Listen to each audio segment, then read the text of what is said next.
महात्मा गांधी विद्यामंदिर संचलित कला आणि वाणिज्य महाविद्यालय येवला यांच्यातर्फे इंग्रजी विभागाकडून आज सार्वजनिक वाचनालय येवला येथे फील्ड व्हिजिट या प्रोजेक्ट अंतर्गत या विषयाअंतर्गत आज आपण सार्वजनिक वाचनालय येवला येथे व्हिजिट करत आहोत।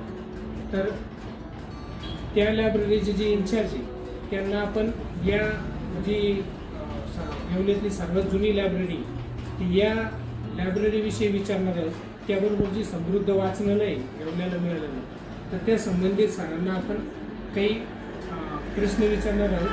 तर ते सर आपल्याला त्याबद्दल मार्गदर्शन करतील। तर आपल्यासोबत सर आहेत। सर या लायब्ररीबद्दल आम्हाला थोडक्यात सांगा। लायब्ररीची स्थापना 1866 साली झाली। 150 वर्षांच्या पुढे काल नाही गेला। ज्यावेळेस मुंबई महानगरपालिका नव्हती तर येवला नगरपालिका असं समृद्ध असं जुनं वाचनालय फार जुनं वाचनालय 20 वर्ष पूर्ण झाल्यामुळे आम्हाला गव्हर्नमेंटकडनं 5 लाख रुपये अनुदान मिळालं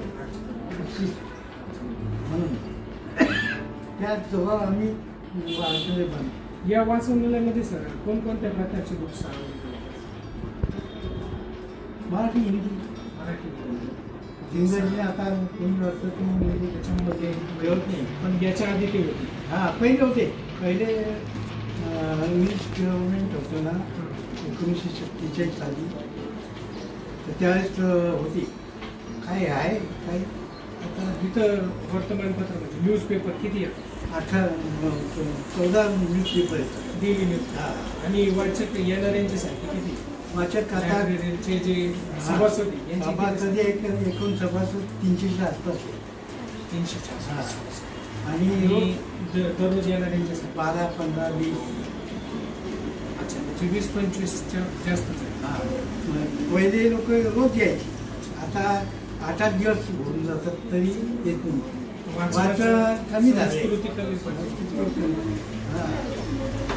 तर येत वाचन संस्कृतीची ओळख व्हावी आणि विद्यार्थ्यांना याच्याबद्दल फील्डवर जाऊन की लायब्ररीचं कामकाज कसं चालतं याच्यासाठीच हा विषय विद्यापीठाने इथं निर्देशित केलेला आहे निवडलेला आहे। म्हणूनच या ठिकाणी आज आपण येवल्यातलं असं समृद्ध जुनं वाचनालय आहे जे 150 वर्षापूर्वी स्थापन झालेले तर या लायब्ररीला आपण व्हिजिट करत आहोत आणि आज या ठिकाणी येऊन व्हिजिट केली। सर्व बुक्स आपण बघितले सामाजिक राजकीय तसेच काही कथा कादंबऱ्या अशा प्रकारची हिंदी आणि इंग्रजी बुक्स आपण या ठिकाणी पाहिलेले आहेत।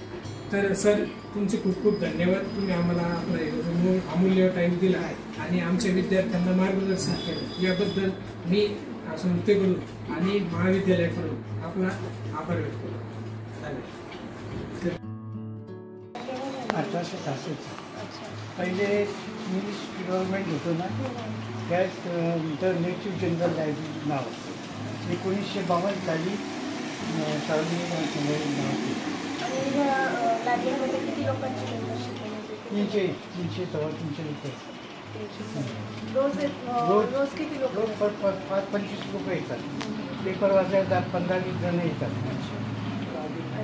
किती प्रकारचे पेपर इथे अवेलेबल आहेत? पेपर 14 प्रकारचे 14 ते 15 हिंदी आहे इंग्रजी कोणी वाचत नाही म्हणून शॉर्ट नाही। 1-2 पेपरची नावं तुम्ही महा सायन्स लोकसत्ता सकाळ गावकरी लोकमत दिव्य मराठी। आणि दिवसभरात इथे म्हणजे वाचनासाठी लोक येतात का? दिवसभर इथे बसून वाचतात की बुक आम्ही खरेदी देतो। त्यासाठी 60 रुपये डिपॉझिट 60 रुपये डिपॉझिट 10 रुपये प्रवेश फी आणि 30 रुपये महिना। रोज 2 पुस्तक देतो। 8 दिवसाच्या आत बदलायचे असतात। 8 दिवसाच्या लोक काही 8 दिवसांनी येतात काही 15 दिवसांनी बी येतात काही 2 दिवसांनी येतात। किती मेंबर काम करतात? म्हणजे आम्ही 3 जण आहे। एक सफाई कामगार आहे आणि कंतरबाल